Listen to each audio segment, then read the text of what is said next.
Imagine as ruas de Jerusalém tomadas pela tensão. Guardas, ameaças e proibições rondam os seguidores de Jesus. Mas em vez de se calarem, homens e mulheres comuns continuam pregando, orando e vivendo sua fé com coragem.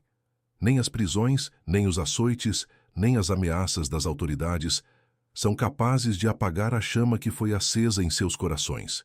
Ainda que tudo conspirasse contra eles, eles sabiam, não estavam sozinhos. O Senhor caminhava à frente, protegendo e fortalecendo seu povo, como sempre fez ao longo da história. Essa é a marca de uma igreja comprometida com o Evangelho. Não teme a perseguição, porque conhece aquele que a sustenta. A fé cristã pode até enfrentar resistência, mas é justamente no meio da oposição que a igreja experimenta o poder e o livramento de Deus. O mundo pode tentar calar a mensagem de Cristo, mas sempre haverá quem escolha obedecer a Deus antes de tudo. Eu sou o professor Azeniel, e nesta lição 7, uma igreja que não teme a perseguição, vamos aprender como a fidelidade e o temor do Senhor tornam a igreja inabalável, mesmo em meio à rejeição. Vamos ver como Deus capacita, livra e empodera seu povo, ontem e hoje, para permanecer firme em um mundo hostil. E é sobre essa coragem e compromisso diante da oposição que a palavra de Deus nos instrui em nosso texto áureo. Porém, respondendo, Pedro e os apóstolos disseram: mais importa obedecer a Deus do que aos homens. Atos capítulo 5, versículo 29. Este versículo está no centro da história da igreja primitiva. Pedro e os apóstolos estavam sendo pressionados e ameaçados pelas autoridades judaicas, que queriam impedir que eles pregassem sobre Jesus. Diante dessa ordem, eles não hesitam. Dizem claramente que obedecer a Deus é mais importante do que seguir qualquer orientação humana que viole a vontade do Senhor. O texto mostra a coragem, a fé e a convicção dos primeiros cristãos. Eles entendiam que a missão e as ordens de Deus estão acima de qualquer ordem terrena. Não significa desrespeitar as autoridades, mas sim que, quando a ordem dos homens contradiz a palavra de Deus, o cristão deve permanecer fiel ao Senhor, mesmo sob risco de punição ou exclusão. Com o texto áureo em mente, agora vamos dar início à verdade prática. Em relação à verdadeira igreja cristã, há duas verdades inegáveis. Primeiro, a igreja será perseguida. Segundo, Deus a protegerá. A verdade prática desta lição resume todo o cenário vivido pela igreja desde o início da sua história. Perseguição e proteção caminham juntas na vida do cristão fiel. A Bíblia nunca promete uma caminhada livre de lutas ou de rejeição. Pelo contrário, Jesus já havia advertido que quem quisesse segui-lo deveria estar disposto a carregar sua cruz. Ao mesmo tempo, nunca somos deixados sozinhos. Deus se compromete com o seu povo, cuidando, protegendo e sustentando a igreja, mesmo nas circunstâncias mais difíceis. Essas duas verdades são como dois lados de uma mesma moeda. A oposição do mundo não anula o cuidado de Deus, e a proteção divina não impede as provações. O segredo do equilíbrio e da vitória cristã é compreender e viver as duas realidades, confiando na fidelidade do Senhor. Acabamos de refletir sobre a verdade prática. Agora vamos compreender os objetivos dessa lição. No primeiro tópico, vamos explicar os motivos e as esferas da perseguição enfrentada pela igreja primitiva. No segundo tópico, vamos demonstrar como Deus protegeu sua igreja através de livramentos e da intercessão. No terceiro e último tópico, vamos encorajar os alunos a permanecerem firmes na fé, mesmo diante das adversidades. Introdução. Desde o seu início, a igreja enfrenta oposição e perseguição. Por sua própria natureza, a fé cristã atrai sobre si a rejeição e a perseguição. A igreja de Jesus nunca foi isenta de dificuldades. Por ser diferente, apresentar valores contrários aos do mundo e propor uma vida totalmente transformada pelo Evangelho, a fé cristã sempre provocou reações, muitas vezes intensas, de rejeição e perseguição. Isso começou com os próprios apóstolos e continua, de diversas formas, em diferentes épocas e lugares, Explique para os seus alunos. A igreja, desde cedo, enfrenta rejeição porque aquilo que ela ensina e vive vai de encontro ao que muita gente acredita ou faz. Quem segue Jesus precisa ter coragem para ser diferente, e por isso pode ser rejeitado. Isso porque a fé cristã, por defender princípios exclusivos, muitas vezes se choca com os valores seculares e mundanos. Já vimos que a igreja encontra oposição desde o início. Agora, é importante entendermos um dos principais motivos. A fé cristã não se mistura com todos os pensamentos ou crenças do mundo. O Evangelho é exclusivo. Ensina que há um só Deus verdadeiro, apenas um Salvador e um caminho para a salvação, Jesus Cristo. Esses princípios exclusivos entram em choque com ideias de que todas as religiões são iguais, ou de que cada um pode ter sua verdade. Ao afirmar o senhorio de Cristo acima de qualquer outro valor, a fé cristã acaba naturalmente gerando resistência e rejeição. Explique para os seus alunos: ser cristão é aceitar que só Jesus salva e que só a Bíblia tem a verdade sobre Deus. Isso faz com que muita gente ache o cristianismo fechado ou intolerante, porque não aceita qualquer coisa como válida diante de Deus. Foi assim no primeiro século e é assim ainda hoje. Contudo, devemos destacar que a igreja não está sozinha, nem abandonada no mundo. Já vimos que a rejeição e perseguição à igreja começaram no primeiro século e continuam sob diferentes formas até os dias atuais. Mas é fundamental destacar uma verdade que atravessa toda a história cristã. Mesmo em meio às dificuldades, a igreja nunca foi deixada sozinha. Deus nunca abandonou seu povo. Em todas as épocas e lugares, o Senhor permanece ao lado da igreja, sustentando, fortalecendo e conduzindo os que lhe pertencem, não importa o tamanho da oposição que enfrentam. Explique para os seus alunos. Desde o começo, a igreja enfrenta perseguição, mas ela nunca ficou desamparada. Jesus prometeu estar sempre junto ao seu povo. Por isso, mesmo diante de dificuldades, a igreja pode seguir firme, pois Deus sempre está presente e cuida de cada um. Deus é o seu dono e, portanto, o seu protetor. Vemos ao longo da história da igreja o Senhor agindo de diferentes formas para dar livramento e vitória a seu povo. Depois de refletirmos sobre a presença contínua de desafios e perseguições à igreja, precisamos trazer à tona uma certeza consoladora. A igreja pertence a Deus. Ela não é uma instituição criada apenas por homens. É uma comunidade formada, amparada e conduzida pelo próprio Senhor. Por isso, ao longo dos séculos, vemos diversas situações em que Deus age, intervém, protege e livra seu povo, seja de maneira visível e milagrosa, seja por meio de sabedoria, coragem ou poder renovado. A história cristã é repleta de momentos em que, mesmo diante da adversidade, Deus demonstrou ser o verdadeiro protetor e garantidor da vitória da igreja. Explique para os seus alunos. A igreja não é de pessoas ou de governos. Ela pertence a Deus. Por isso, ninguém pode destruir a igreja, pois o próprio Deus cuida, defende e livra cada cristão, como mostra toda a história do povo de Deus. Assim, nesta lição, veremos como Deus faz isso capacitando e empoderando o seu povo para viver no meio de um mundo hostil. Agora que compreendemos as dificuldades que a igreja enfrenta por sua fidelidade a Cristo, e já vimos que Deus é o protetor e dono da igreja, é hora de olhar para a ação prática de Deus em favor do seu povo. Nesta lição, vamos estudar como o Senhor age para capacitar, fortalecer e dar poder real aos cristãos. Isso não significa apenas livramento externo, mas também a força e a ousadia interior que o Espírito Santo concede para viver e testemunhar mesmo em um ambiente hostil. Ao longo da história e das Escrituras, vemos Deus equipando a igreja com dons, coragem e recursos espirituais para que ela cumpra sua missão e permaneça fiel sem se acomodar ou se calar diante dos desafios. Explique para os seus alunos.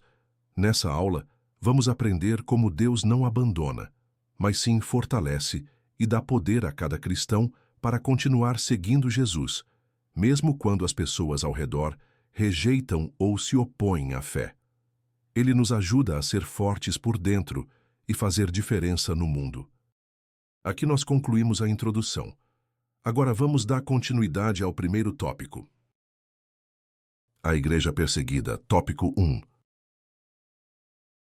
Os perseguidores, subtópico 1.1. Na Bíblia, vemos que as autoridades religiosas da época dos apóstolos começaram a se opor à Igreja, Atos capítulo 5, versículo 17 e 24. Acompanhe comigo no versículo 17 e depois o versículo 24. 17 diz assim: E levantando-se o sumo sacerdote e todos os que estavam com ele, e eram eles da seita dos saduceus, encheram-se de inveja, versículo 24. Então, o capitão do templo e os principais dos sacerdotes, ouvindo estas palavras, estavam perplexos acerca deles e do que viria a ser aquilo. No início do movimento cristão, um dos primeiros grandes desafios enfrentados pela Igreja foi a oposição das autoridades religiosas de Jerusalém. Em Atos 5:17 e 5:24, fica claro que os principais líderes religiosos, sacerdotes, saduceus e outros membros do Sinédrio se sentiram ameaçados pela rápida expansão e influência dos apóstolos. Esse grupo via a mensagem de Jesus como uma ruptura com as tradições e um perigo para a sua própria posição de poder. Assim, a perseguição à Igreja não começou com governos pagãos, mas dentro do próprio ambiente religioso, mostrando que nem sempre a maior resistência vem de fora, mas muitas vezes de dentro do contexto em que a Igreja está inserida. Explique para os seus alunos. Logo nos primeiros anos da Igreja, quem começou a perseguir os cristãos foram os próprios líderes religiosos de Israel. Eles achavam que a mensagem dos apóstolos era perigosa e, por isso, tentaram impedir que o Evangelho fosse anunciado. Atos 5 menciona 3 grupos: os sacerdotes, os saduceus e o capitão do templo. Os saduceus eram um grupo muito influente, com grande poder político e religioso. Ao olharmos para o cenário da perseguição à Igreja primitiva, vemos que ela era protagonizada por diferentes grupos religiosos. Atos 5 destaca 3 deles: os sacerdotes, os saduceus e o capitão do templo. Os sacerdotes eram líderes religiosos responsáveis pelo culto no templo, cuidando dos rituais e da administração. Já os saduceus representavam uma elite religiosa e política de Jerusalém. Eram conhecidos pelo poder, influência e por negarem algumas crenças judaicas tradicionais, como a ressurreição dos mortos e a existência de anjos. Por fim, havia o capitão do templo, autoridade policial encarregada de manter a ordem e a disciplina dentro do recinto sagrado. Esses grupos exerciam forte controle sobre o povo e sentiam-se ameaçados pela mensagem dos apóstolos, pois ela colocava em xeque suas doutrinas e principalmente seu poder. Explique para os seus alunos. As pessoas que começaram a perseguir a Igreja tinham muita influência. Eram líderes famosos, tinham poder político e mandavam no templo. Eles tinham medo de perder esse poder e não gostavam do que os apóstolos pregavam. Eles tinham o apoio dos sacerdotes e dos anciãos, e dentro dessas classes religiosas eram os mais poderosos. No contexto da perseguição enfrentada pela Igreja primitiva, destaca-se que esses grupos, especialmente os saduceus, não agiam sozinhos. Eles contavam com o apoio dos sacerdotes e dos anciãos, formando uma verdadeira coalizão de poder religioso e social em Israel. Os anciãos eram líderes respeitados, com influência tanto na vida religiosa quanto nas decisões civis do povo. Juntos, esses grupos lideravam o Sinédrio, o mais alto tribunal judaico, e tomavam decisões que impactavam toda a nação. Os saduceus, com sua posição central nesse sistema, detinham o máximo poder e influenciavam as ações tomadas contra os apóstolos e os primeiros cristãos. Explique para os seus alunos. Os saduceus, além de serem muito influentes, tinham o apoio de outros líderes importantes, como os sacerdotes e os anciãos. Por isso, quando decidiram perseguir a igreja, tinham força para agir e mandar prender ou punir quem não concordasse com eles. Esse grupo já havia tentado atrapalhar o ministério de Jesus várias vezes, criando dificuldades sempre que podiam. Lucas capítulo 20, versículo 27 ao 40. Os saduceus, tão influentes na oposição à igreja primitiva, já eram conhecidos por sua postura contrária ao evangelho desde o ministério terreno de Jesus. Eles tentaram diversas vezes desafiar e desacreditar Jesus diante do povo, como vemos em Lucas 20, 27 e 40. Quando questionaram sobre a ressurreição para tentar pegar Jesus em alguma contradição. Essa atitude não era motivada só por dúvidas sinceras, mas por desejo de manter sua posição, autoridade e doutrinas. Ou seja, a perseguição à igreja era apenas uma continuação da resistência que eles já mostravam ao próprio Cristo. Explique para os seus alunos. Antes mesmo de perseguirem os cristãos, esses líderes já criaram dificuldades para Jesus, tentando fazer perguntas difíceis para enganá-lo ou acusá-lo. Eles não queriam aceitar o que Jesus ensinava, porque isso ia contra seus interesses. Os anciãos eram líderes judaicos influentes, representando tanto aspectos religiosos quanto políticos, mas sem exercer funções sacerdotais no templo. Ao analisarmos a estrutura de poder entre os opositores da igreja primitiva, percebemos que os anciãos tinham papel fundamental.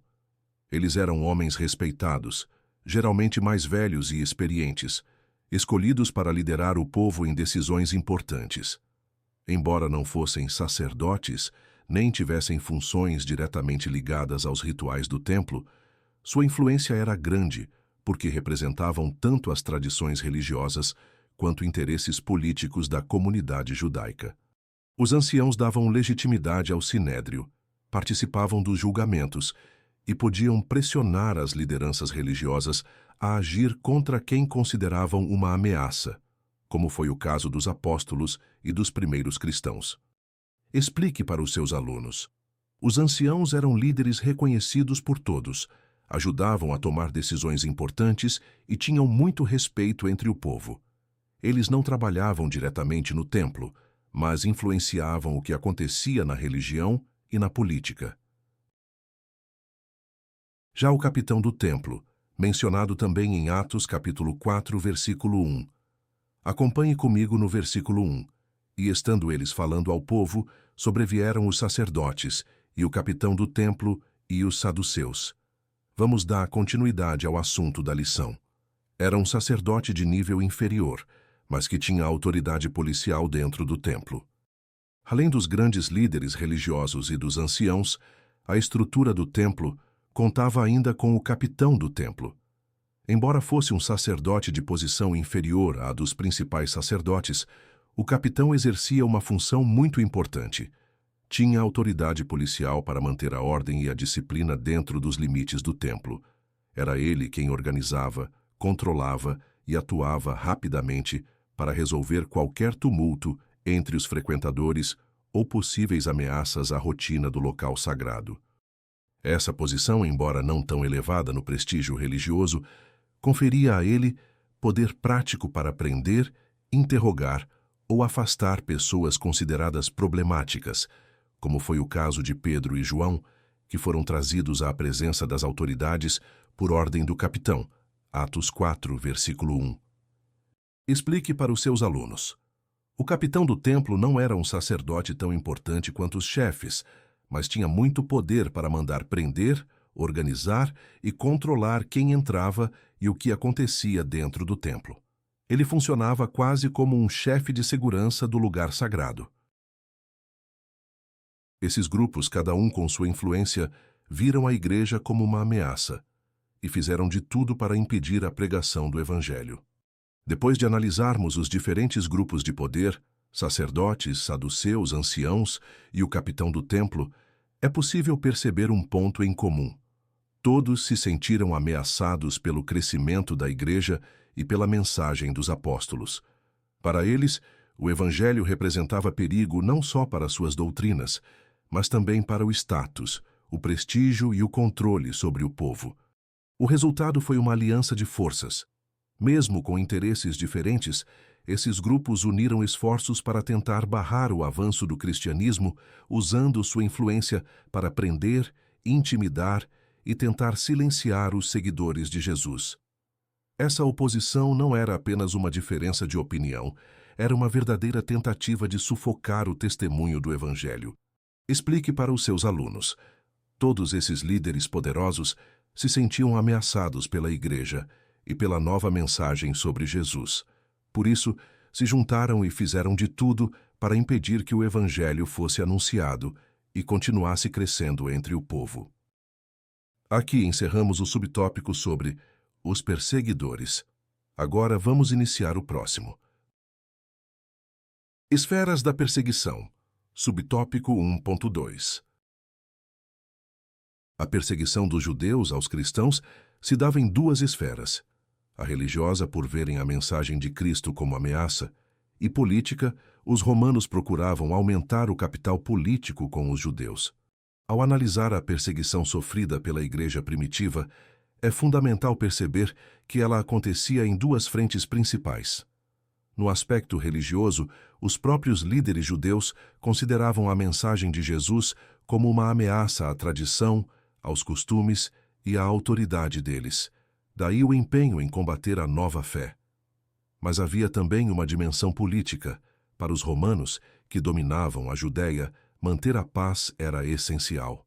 Eles muitas vezes apoiavam ou permitiam a perseguição aos cristãos para agradar os líderes judeus, evitar conflitos e garantir sua própria influência e estabilidade no governo.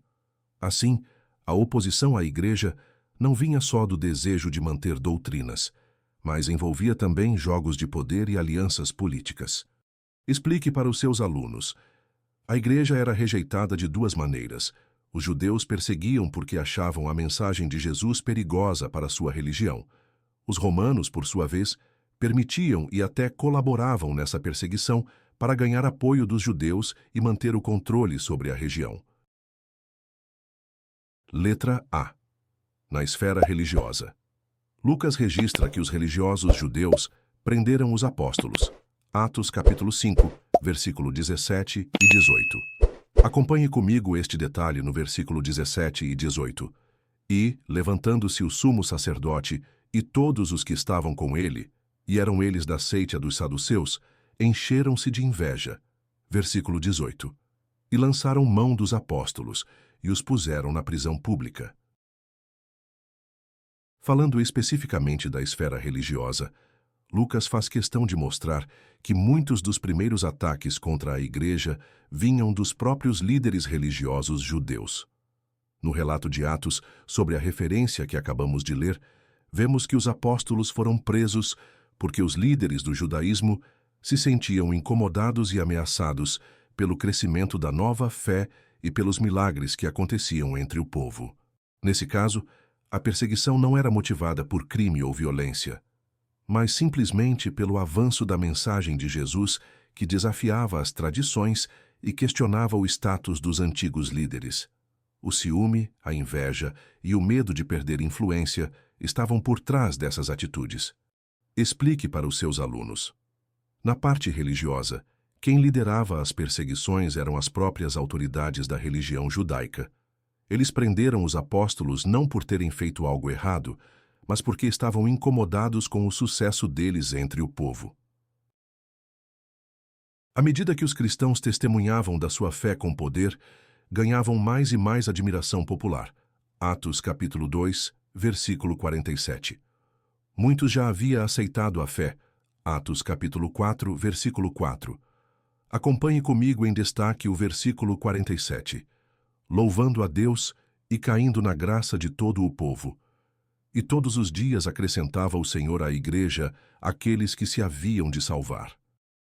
Agora que compreendemos as pressões e perseguições enfrentadas pelos primeiros cristãos, é importante ressaltar um outro resultado do seu testemunho: o crescimento da Igreja diante do povo. Enquanto enfrentavam oposição dos líderes religiosos, os cristãos davam testemunho corajoso e cheio de poder. o que fazia com que ganhassem a admiração das pessoas comuns.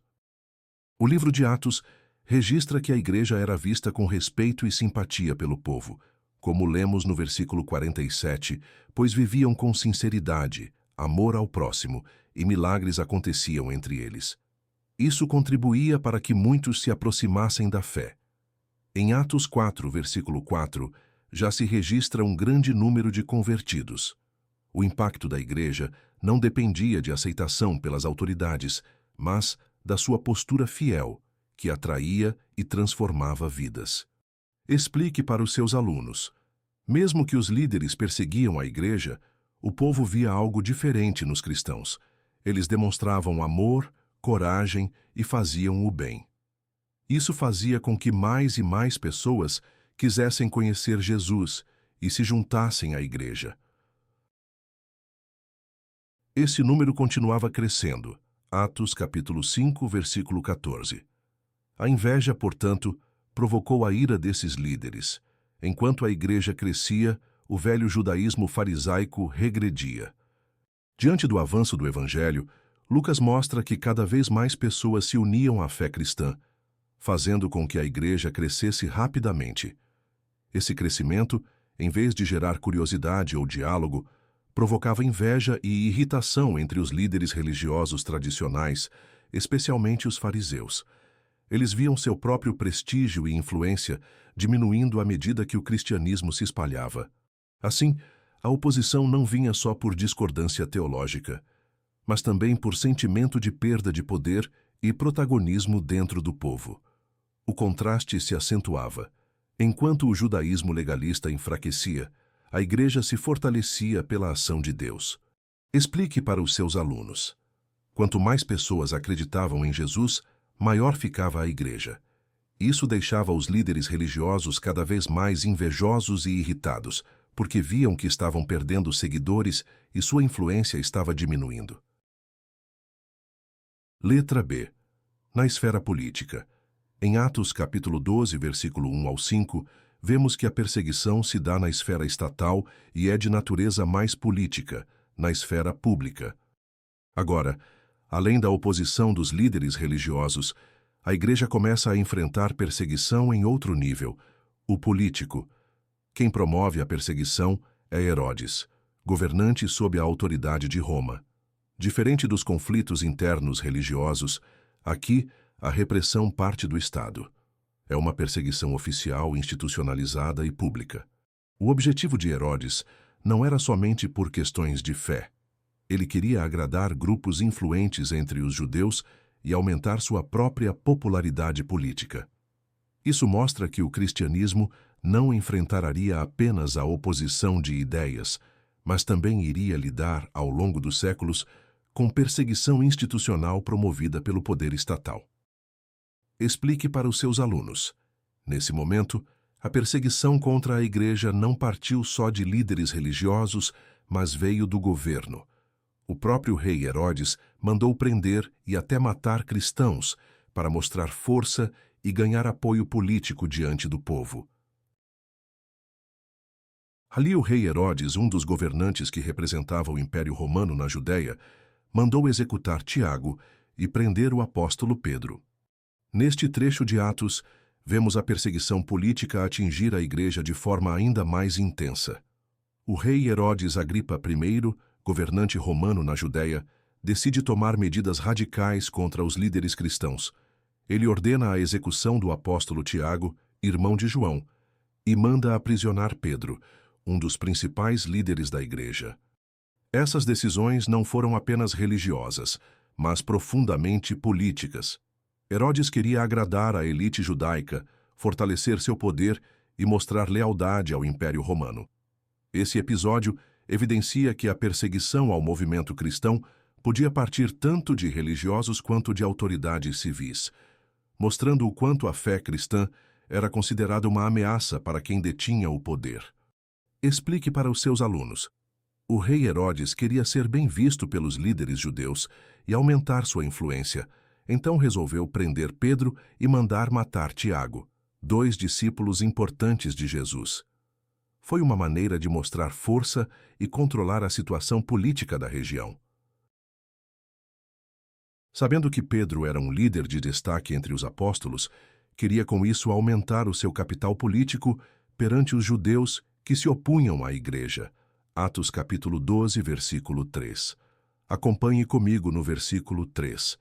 E vendo que isso agradara aos judeus, continuou, mandando prender também a Pedro. E eram os dias dos asmos. O episódio do aprisionamento de Pedro revela uma estratégia política clara de Herodes. Ao prender um dos principais líderes da igreja, ele pretendia conquistar a aprovação dos grupos judeus que viam a fé cristã como ameaça. Herodes percebeu que eliminar figuras de destaque do cristianismo como Tiago e Pedro agradava parte da população e fortalecia sua própria imagem diante das lideranças religiosas judaicas. O objetivo não era só barrar a expansão da igreja, mas principalmente ganhar mais influência e poder junto aos seus súditos, usando a perseguição religiosa como forma de autopromoção política. Explique para os seus alunos. Herodes não mandou prender Pedro só por causa da religião, mas porque sabia que isso o deixaria bem visto por pessoas influentes entre os judeus. Ao atacar o líder mais famoso da igreja, pretendia ganhar apoio político e se firmar no poder. Aqui concluímos o subtópico sobre esferas da perseguição. Agora vamos iniciar o próximo. A igreja enfrentará oposição. Subtópico 1.3. A igreja sempre enfrentará opositores de um jeito ou de outro. Isso acontece porque o cristianismo bíblico, por sua natureza, acolhe a todos, mas também estabelece princípios para quem deseja segui-lo. É importante reconhecer que a resistência à igreja não acontece apenas no início da história cristã, ou em momentos específicos de perseguição. Sempre existirão pessoas, grupos ou sistemas que vão se opor ao Evangelho. Isso porque o verdadeiro cristianismo não faz distinção de pessoas. Acolhe, perdoa e ama a todos que se aproximam de Jesus. Porém, esse mesmo Evangelho exige uma transformação de vida, valores, condutas e decisões que nem todos querem aceitar. Ao mesmo tempo em que abre as portas para todos, a Igreja Bíblica propõe padrões e princípios que desafiam a cultura, o comportamento e interesses contrários à vontade de Deus. Por isso, surgem opositores, alguns por não quererem mudar, outros por sentirem-se ameaçados pelos ensinos de Jesus. Explique para os seus alunos. A Igreja de Jesus está aberta para todos, não importa de onde vêm ou o que fizeram.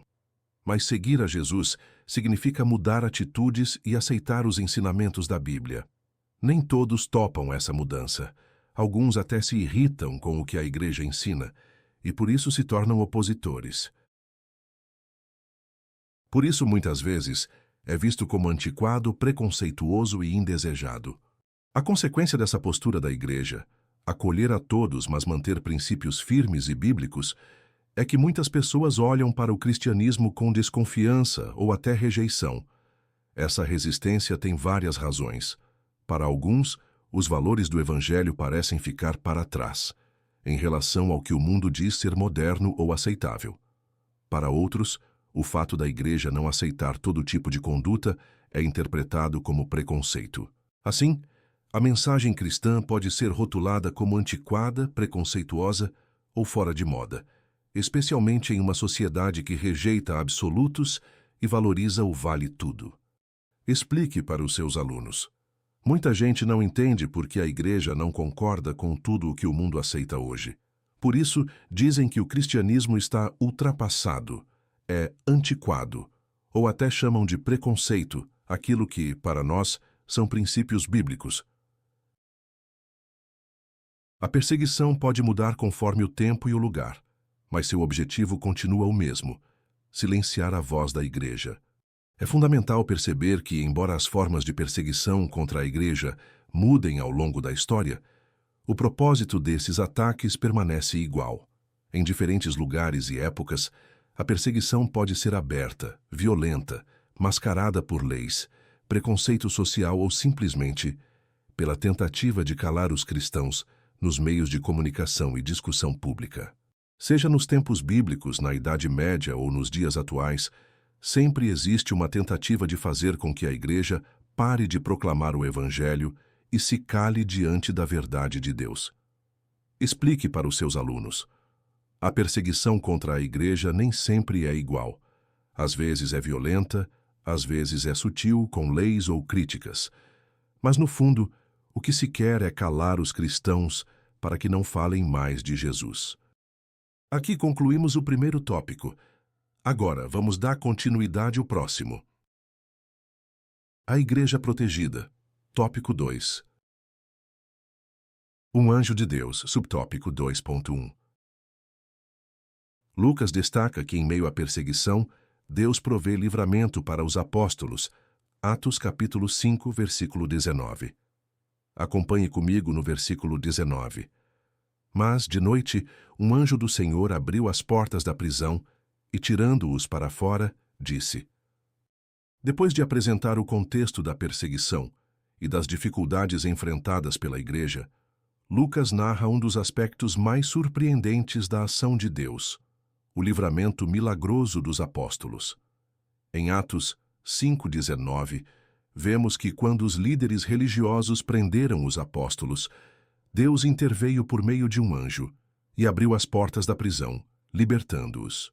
Essa intervenção deixa claro que, mesmo em situações extremas, Deus está atento e age de forma poderosa a favor do seu povo. O livramento dos apóstolos não foi resultado de sua própria capacidade, mas de uma ação sobrenatural, mostrando que o Senhor tem controle sobre todas as coisas, inclusive sobre as autoridades humanas. Explique para os seus alunos. Enquanto os apóstolos estavam presos, Deus enviou um anjo que abriu as portas da prisão e libertou-os. Isso mostra que nenhum poder deste mundo é capaz de impedir Deus de cuidar dos seus filhos. A igreja não era apenas perseguida, mas também protegida. Aqui a igreja contou com a presença de anjos, seres de natureza totalmente sobrenatural. Até aqui vimos como a igreja dos primeiros tempos enfrentou duras perseguições, mas também já percebemos que ela não estava desamparada. Agora é fundamental destacar um aspecto especial dessa proteção. Deus não apenas confortava espiritualmente, mas também intervinha de forma sobrenatural. A Bíblia relata que, em situações de grande perigo, Deus enviou anjos para agir em favor da igreja. Explique para os seus alunos. Mesmo quando os inimigos atacavam a igreja, Deus mostrava seu poder mandando anjos para cuidar e livrar os cristãos. Isso quer dizer que o socorro vinha de Deus de uma forma além do comum, pois os anjos são seres espirituais enviados exatamente para servir e proteger o povo de Deus. Não é incomum a presença de anjos no livro de Atos. Eles estiveram presentes na libertação de Pedro da prisão. Atos capítulo 12, versículo 7. No versículo 7, lemos o seguinte: E eis que sobreveio o anjo do Senhor, e resplandeceu uma luz na prisão, e tocando a Pedro no lado, o despertou, dizendo: Levanta-te depressa. E caíram-lhe das mãos as cadeias. Ao estudarmos o livro de Atos, percebemos que a atuação de anjos faz parte da história da igreja primitiva. A presença desses seres sobrenaturais não é um evento raro, mas algo recorrente nas narrativas dos primeiros cristãos. Um dos exemplos mais marcantes acontece quando Pedro está preso, sem saída humana, mas Deus envia um anjo para libertá-lo milagrosamente. Isso mostra que a proteção e o livramento ao povo de Deus muitas vezes vão além dos meios naturais e do que podemos explicar. A intervenção angelical ressalta que a igreja caminha sob o cuidado ativo do Senhor, sendo assistida por seres enviados diretamente por Ele. Explique para os seus alunos. No livro de Atos, aparecem várias histórias de anjos ajudando e protegendo os cristãos. Um exemplo famoso é quando Pedro estava preso e, de repente, um anjo veio até a prisão, acordou Pedro e tirou-o de lá sem que os guardas percebessem. Com Filipe em sua missão evangelística, Atos capítulo 8, versículo 26. Em missão na casa do centurião romano, Cornélio, Atos capítulo 10, versículo 3. E com o apóstolo Paulo em alto mar, Atos capítulo 27, versículo 23 e 24. O livro de Atos mostra que a presença e ação dos anjos não se limitaram a um só episódio. Deus enviou anjos em situações muito diversas, sempre com o propósito de proteger, orientar ou fortalecer seus servos. Vemos o anjo aparecendo a Filipe, dando-lhe direção específica para evangelizar um etíope. Também na casa de Cornélio, um centurião romano, o anjo traz orientações que abrem o evangelho aos gentios. E até mesmo com Paulo, em meio a uma tempestade no mar, um anjo o conforta e garante que todos seriam salvos. Esses relatos mostram que a atuação angelical não era isolada, mas uma marca do cuidado de Deus em todas as frentes da missão da igreja.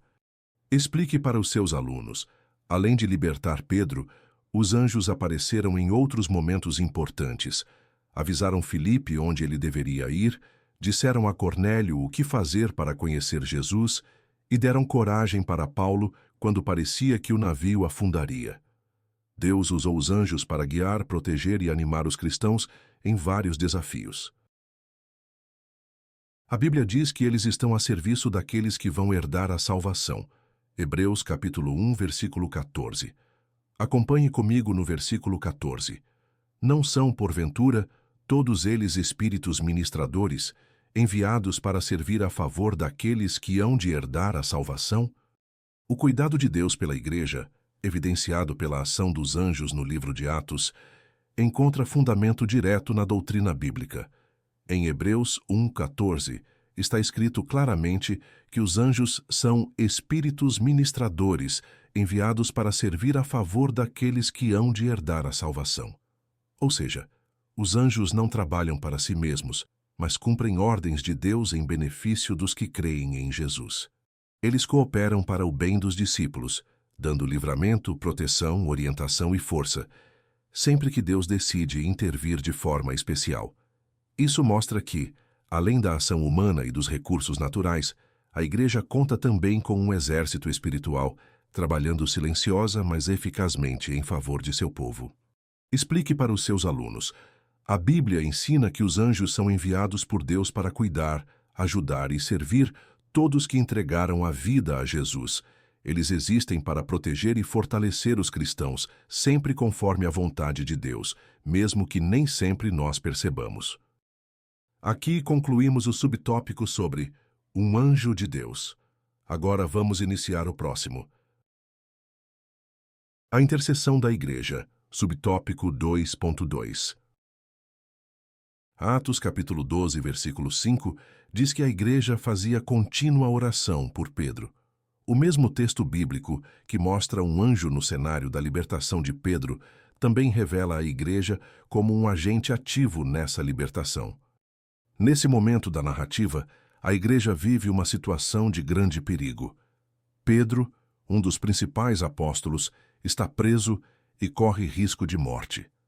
Enquanto isso, a igreja não fica de braços cruzados ou desesperada. Ela entende seu papel espiritual e se coloca em oração contínua por Pedro.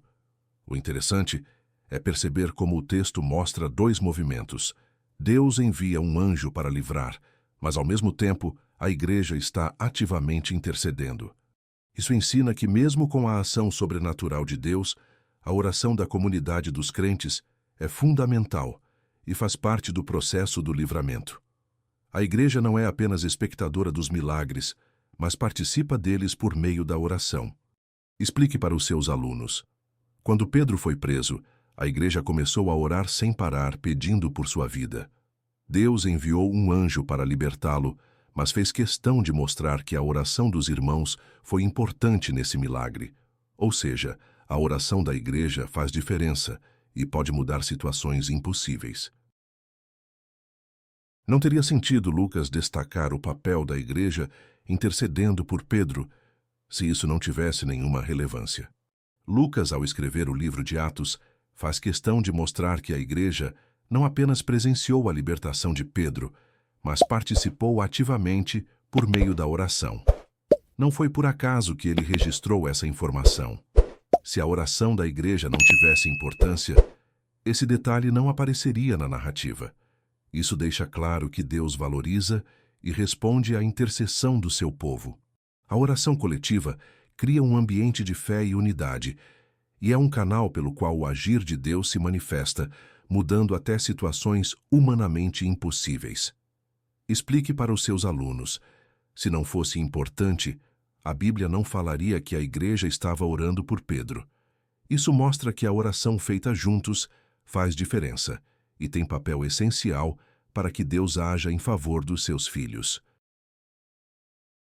É evidente que Deus é soberano e age como quer e quando quer.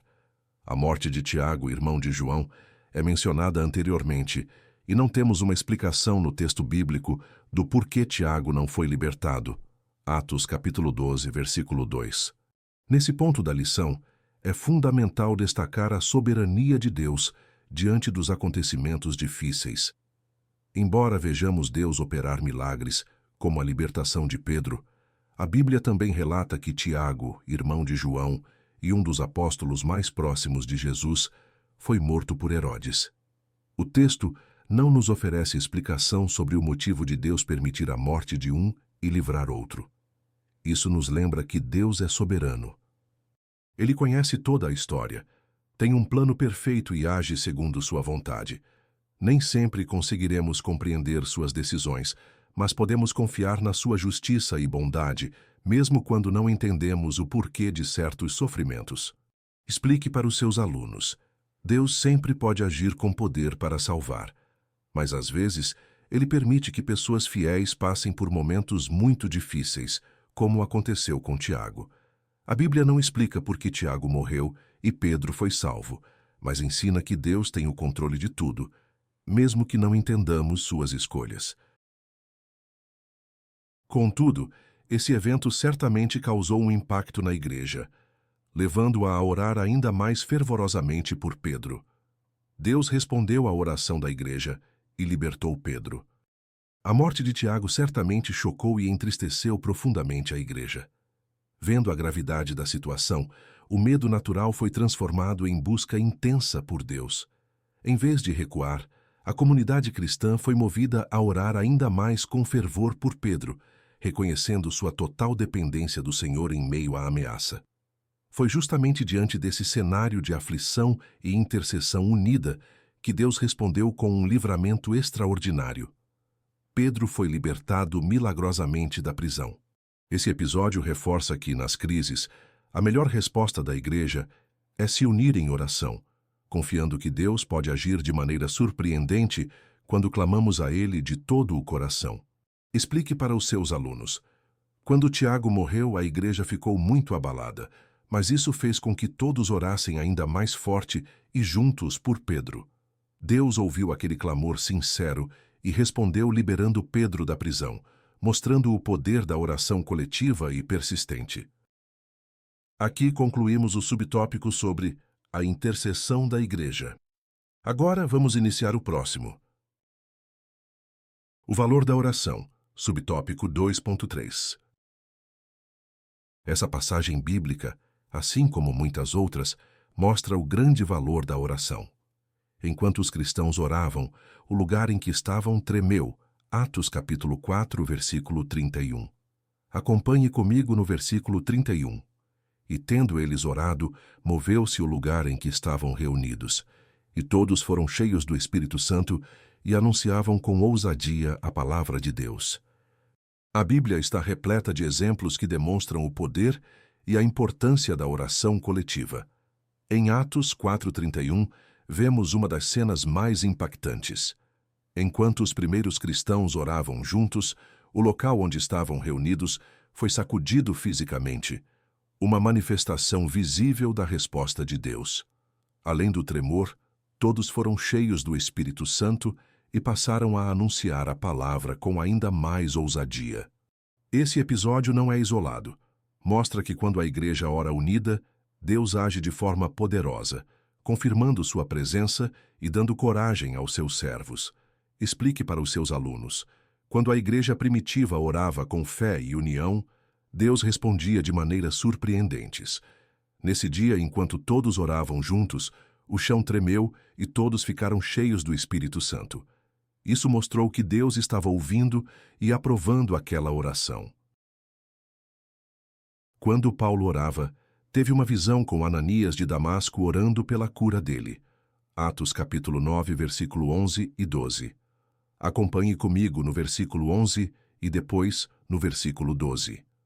E disse-lhe o Senhor: levanta-te e vai à rua chamada Direita e pergunta em casa de Judas por um homem de Tarso chamado Saulo, pois eis que ele está orando.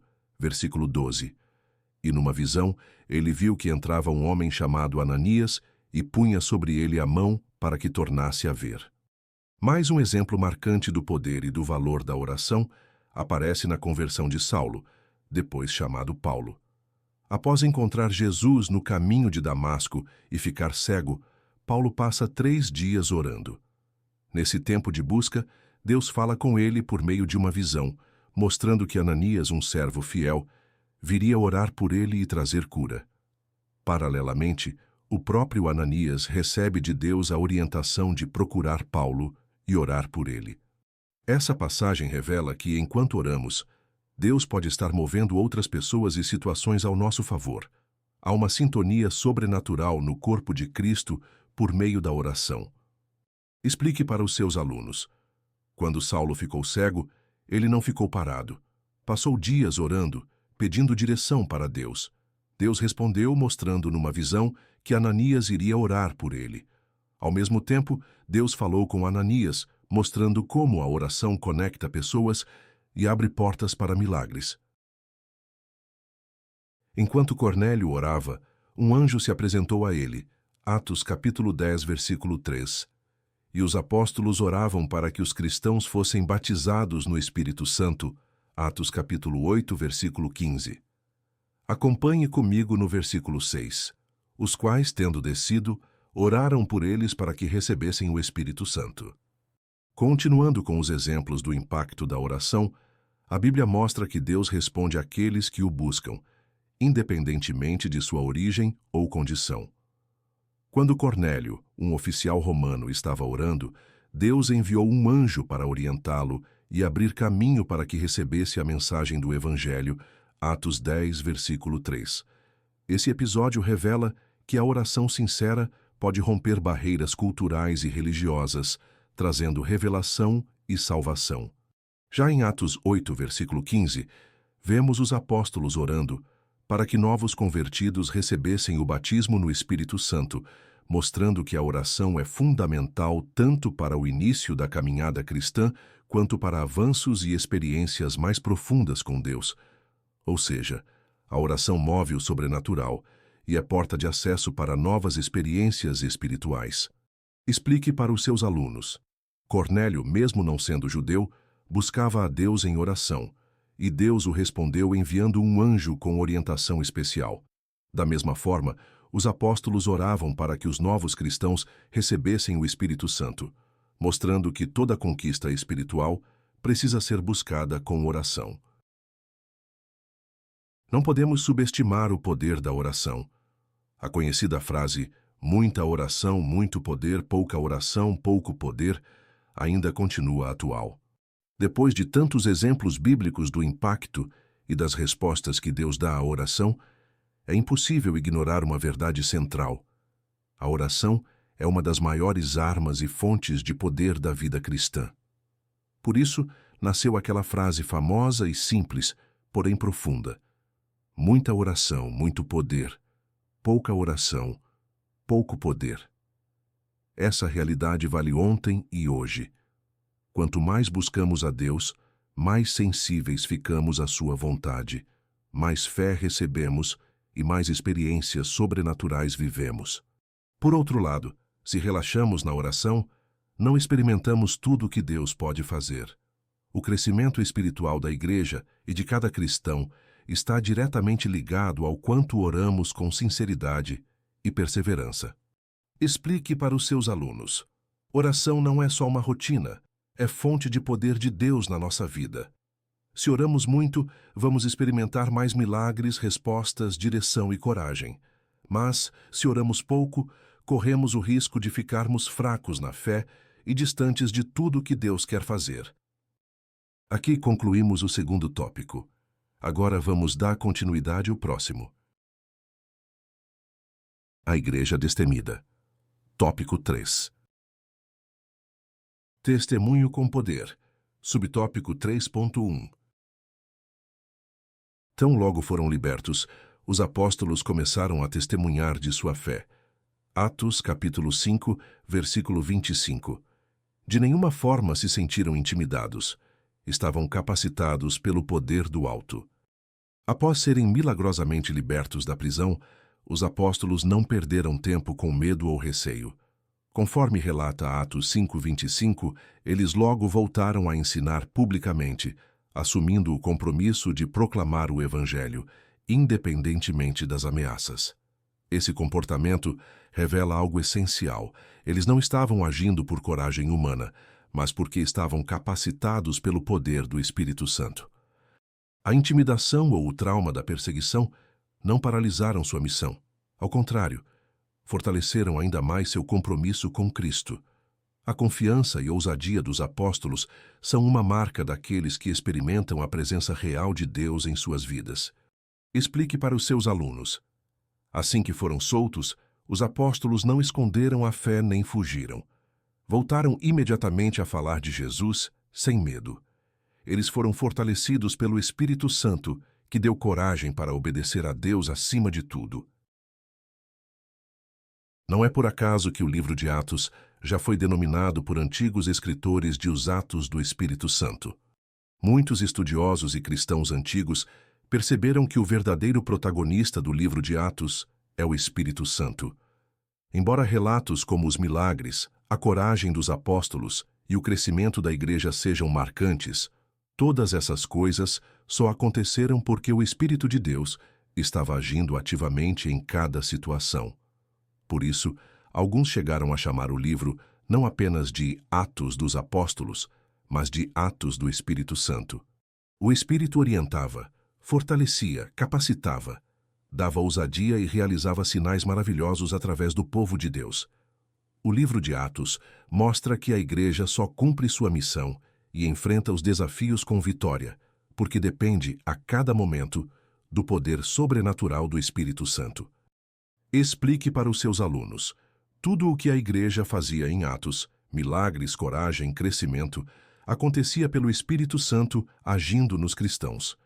Por isso, é certo dizer que aquele livro mostra o agir poderoso do Espírito desde o início da igreja. Vemos o Espírito Santo operando por todo o livro, mesmo quando o seu nome não é mencionado.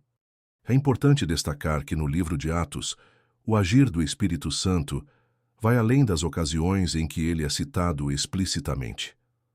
Muitas vezes, a narrativa conta sobre milagres, orientações, coragem e conversões, sem mencionar diretamente o nome do Espírito. Mas ainda assim, é ele quem está por trás de tudo. O crescimento da igreja, a ousadia dos apóstolos, a sabedoria nas decisões e até o consolo em tempos difíceis são resultado da presença constante e ativa do Espírito de Deus, mesmo que de modo discreto. Isso ensina à igreja de hoje que, muitas vezes, o Espírito trabalha sem chamar atenção para si mesmo, mas está sempre agindo para cumprir os propósitos de Deus por meio do seu povo. Explique para os seus alunos. Mesmo quando o texto bíblico não fala diretamente "foi o Espírito Santo", suas ações aparecem nos acontecimentos. O consolo, a coragem, os milagres, as decisões difíceis tomadas com sabedoria. Em tudo isso, vemos o Espírito Santo agindo no meio da igreja. Ele é a fonte de poder da igreja. Sem o Espírito Santo, a igreja perde o seu testemunho e se torna inoperante. É importante destacar que no livro de Atos, o agir do Espírito Santo vai além das ocasiões em que ele é citado explicitamente. Muitas vezes, a narrativa conta sobre milagres, orientações, coragem e conversões, sem mencionar diretamente o nome do Espírito. Mas ainda assim, é ele quem está por trás de tudo. O crescimento da igreja, a ousadia dos apóstolos, a sabedoria nas decisões e até o consolo em tempos difíceis são resultado da presença constante e ativa do Espírito de Deus, mesmo que de modo discreto.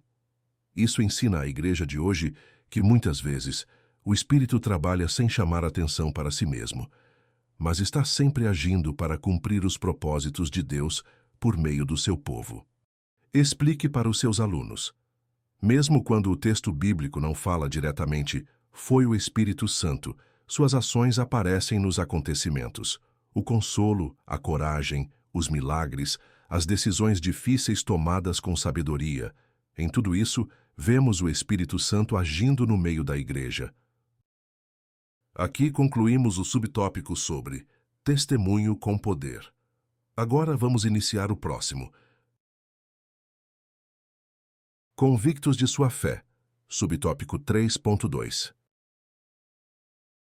Lucas registra a ousadia do testemunho de Pedro. Atos capítulo 5, versículo 29. Nesse texto, temos uma clara defesa dos valores cristãos. Acompanhe comigo no versículo 29. Porém, respondendo Pedro e os apóstolos, disseram: mais importa obedecer a Deus do que aos homens.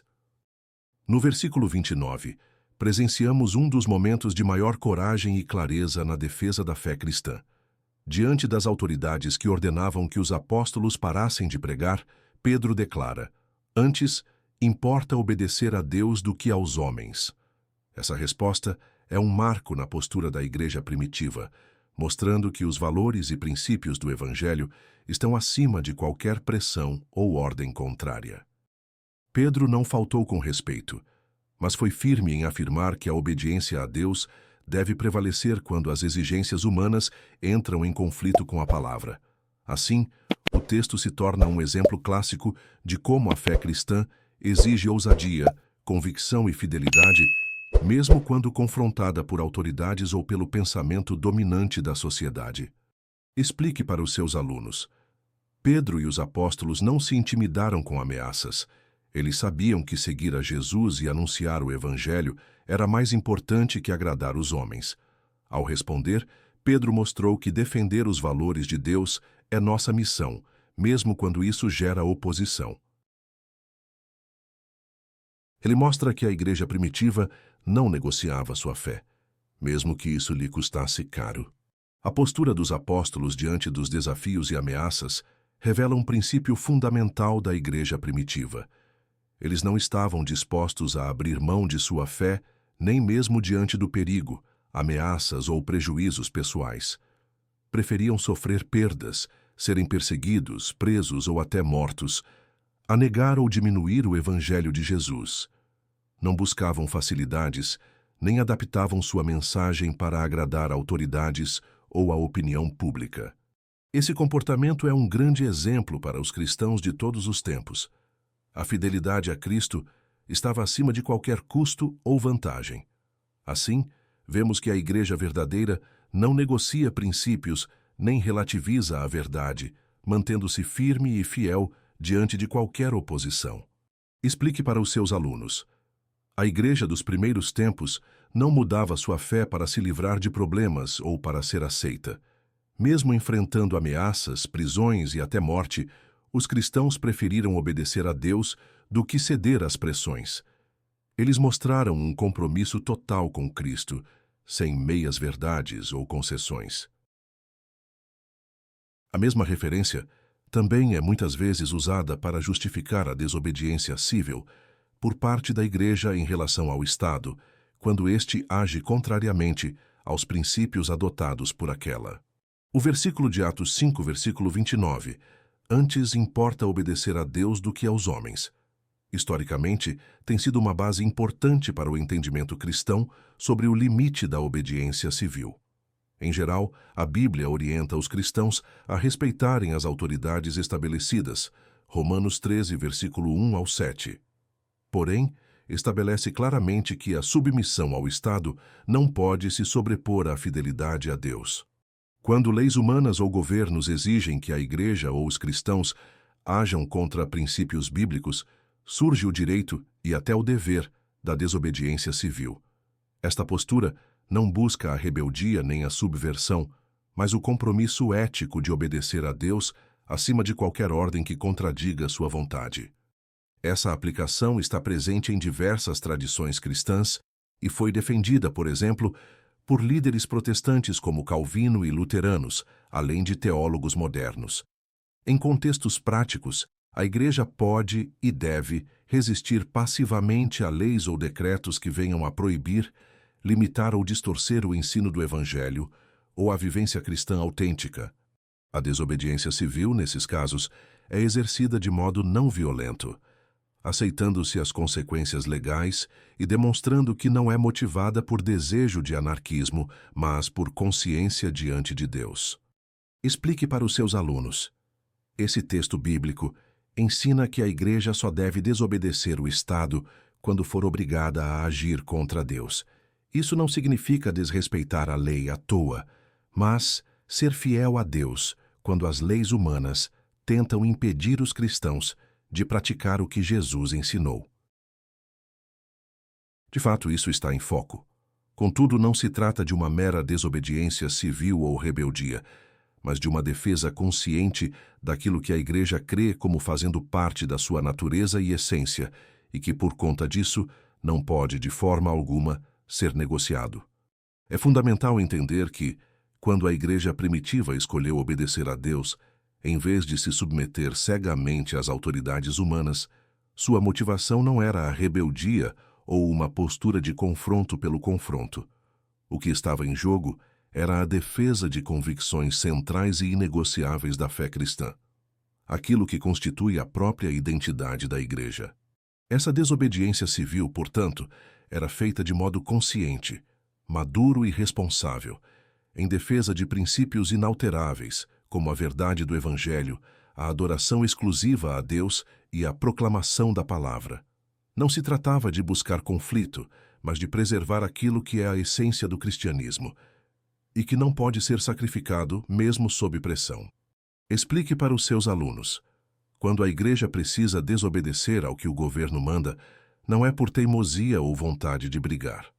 É porque existem coisas que fazem parte da fé e da vida da Igreja que nunca podem ser trocadas ou deixadas de lado, custe o que custar. Por isso, essa atitude é resultado de uma escolha responsável, baseada nos valores mais importantes do cristianismo. Chegamos ao final de mais uma lição. Agora vamos para a conclusão. Vimos como uma igreja capacitada pelo Espírito enfrenta perseguições. O cristão, portanto, não deve se assustar com elas. No contexto do cristianismo bíblico, essa é a regra, não a exceção. Ninguém gosta de ser perseguido. Contudo, as Escrituras nos previnem a respeito da realidade da perseguição na jornada cristã. João capítulo 16, versículo 33. Isso não significa que o sofrimento deve ser um alvo a ser alcançado, mas que devemos estar conscientes de que não podemos evitá-lo.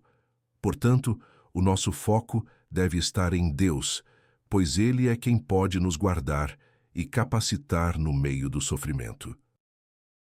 Nossa próxima lição será de número 8, com o tema Uma Igreja que enfrenta os seus problemas. Inscreva-se no nosso canal e ative as notificações. Até a próxima lição. Deus abençoe.